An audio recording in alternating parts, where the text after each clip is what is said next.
Bonsoir à toutes et à tous. Merci à vous de nous avoir rejoints ce soir ici à la Maison de la Francité pour ce second dîner littéraire bruxellois de la saison qui nous emmènera jusqu'en juin 2016. Alors certains d'entre vous peut-être connaissent déjà un peu la formule. Il s'agit de nous retrouver à raison d'un mercredi par mois autour d'un repas thématique en compagnie d'un auteur qui écrit, vit et ou travaille à Bruxelles et dont la ville, et j'en parlais à l'instant avec Ahmed Medoun, dont la ville finalement est d'une certaine façon le point de convergence, le point de rencontre, le lieu le plus propice peut-être à cette tablée et à nos échanges. Et donc, je suis très heureux aujourd'hui d'accueillir Emmanuel Rimbert, avec qui nous allons nous sustenter et puis voyager surtout. Je vous souhaite le bonsoir. De voyage qui va nous amener de la Norvège à Bruxelles en faisant une escale importante, on le verra, à Tripoli. Vous voyez qu'on balaye la géographie à l'occasion donc de ce livre paru cette année aux éditions Équateur, Jour intranquille en Libye, par Emmanuel Rimbert, qui est son deuxième ouvrage, on y reviendra, et qui est un journal que Emmanuel, tu as tenu durant une mission diplomatique où tu étais en poste à Tripoli entre 2012 et 2014.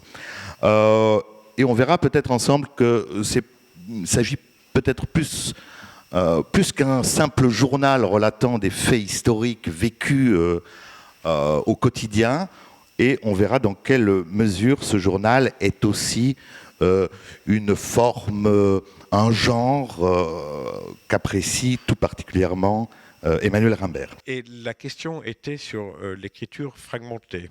Ouais. Alors, et effectivement, ce livre il a la forme d'un journal que j'ai tenu au jour le jour. Je suis arrivé, et je démarre sur ça, je suis arrivé le lendemain du 11 septembre 2012, qui est le jour de l'attentat qui a lieu à Benghazi contre l'ambassadeur des États-Unis, donc le lendemain de la mort de l'ambassadeur des États-Unis, et il finit le 13 avril 2013, c'est-à-dire 9 mois plus tard, à quelque chose près, qui est le jour de l'attentat contre l'ambassade de France. Donc contre notre emprise, là où je travaillais, et je raconte, j'habitais à 150 mètres, cet attentat a eu lieu à 7h09 du matin, et je devais être au bureau à 7h20. Et en principe, j'aime bien être en avance, et ce jour-là, j'ai eu raison d'être un petit peu en retard. Et alors, pourquoi le journal? D'abord, cette écriture fragmentée, c'est un genre littéraire que j'aime bien. J'aime bien, j'ai lu un peu tous ces auteurs, Chamfort, La Bruyère, Journal de Gide, le journal de Jules Renard que j'ai sous les yeux. J'aime bien les aphorismes, j'aime bien les formules, quand on peut raconter une journée avec une seule phrase. Il y en a une de Jules Renard, là, que je viens de relire. Il pleut, virgule, Dieu fait sa lessive. Bon.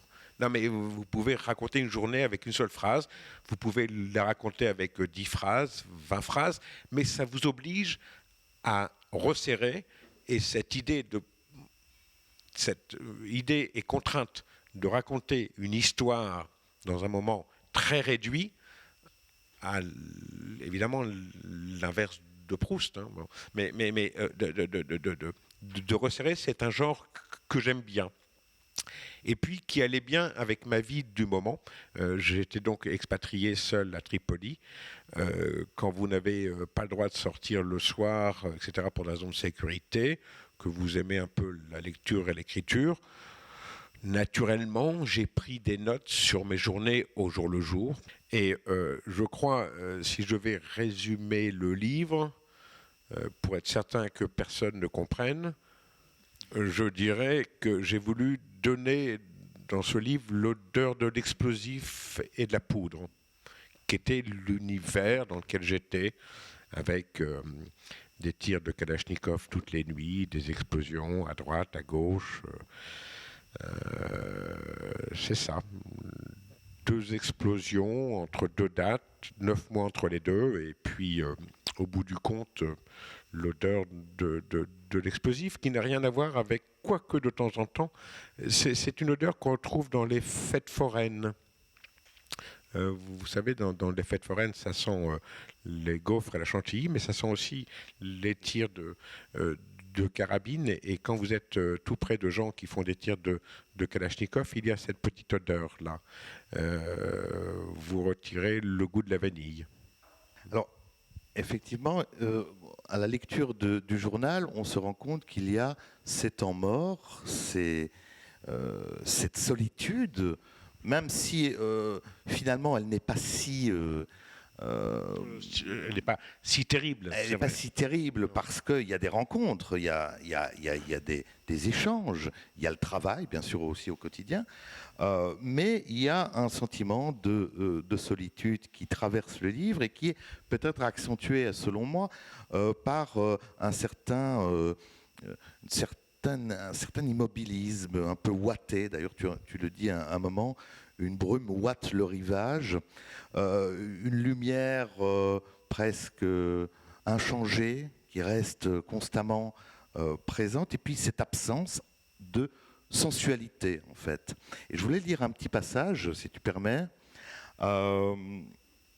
qui transparaît et qui donne un peu le ton, à mon sens, du journal. Un passage assez fort, d'ailleurs. J'ai très peur. Oui, mais voilà. 13 octobre le soir. Ce soir, une brume ouate le rivage. Elle ne se dissipera que le matin. Samir, un ami, me téléphone. Je l'imagine dans son costume cintré bleu, cheveux plaqués, gominés en arrière, un bon tempérament, un gars qui sait, une allure d'oiseau et des convictions cinématographiques. Depuis 11 ans dans la région, Alger, Bagdad, Benghazi et Tripoli. Il aime les terres arabes et n'existe pour personne. Au-delà du picaresque, Samir est un aventurier insaisissable, un Bruce Chatwin qui aimerait le foot et les répliques à la Audiard. Son sang s'échappe dès qu'on lui parle de Kaboul. Là-bas, des attaques lui sont restées en travers de la gorge et il essaye, sans y parvenir, de les oublier. Samir remarque que sur la table du salon traînent quelques livres, un échiquier, un tire-bouchon et des papiers froissés. La seule chose qui manque dans cette pièce, c'est le genre féminin. Pourtant, elles seules, les femmes, pourraient réenchanter ce monde libyen. Non, ce n'est pas le sujet favori de nos conversations d'hommes, français de surcroît. En l'absence de femmes, la Libye ne peut pas nommer ses sensations, ses secrets, ses fantasmes. Le plaisir et le désir se sont dérobés. Sans chair, la vie pèse de tout son poids, le monde est laid, les femmes absentes cloîtrées. Je me propose d'écrire aux auteurs, de les supplier, une lettre à Fragonard, une lettre à Casanova, une lettre à Chardonne. Je vous en prie, ne nous laissez pas si seuls. Alors, c'est un passage assez fort, selon moi, parce qu'il rend bien compte, justement, de la cohérence aussi des auteurs, finalement, et peut-être malgré toi, qui t'ont suivi jusqu'à Tripoli. On cite Casanova, on cite Céline, on cite Chardonne, on cite T.S. Eliot. Des auteurs qui, quand on les connaît un peu, qu'on les a lus, sont très attachés au temps et au corps.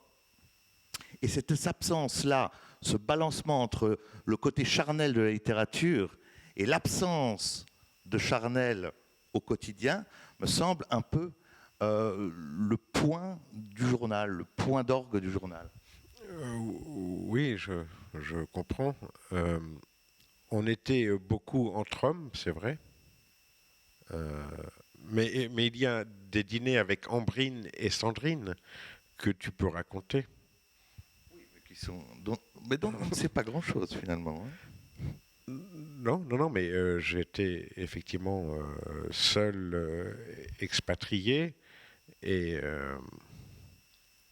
comment dire, il n'y avait pas beaucoup de féminité dans l'entourage et j'ai essayé de l'évoquer avec le plus de délicatesse que je pouvais. À défaut de cuisine libyenne, nous avons pris le parti de vous faire découvrir aujourd'hui les saveurs du chef d'un restaurant libanais de Bruxelles, Mazage, qui vous présentera donc une sélection de spécialités.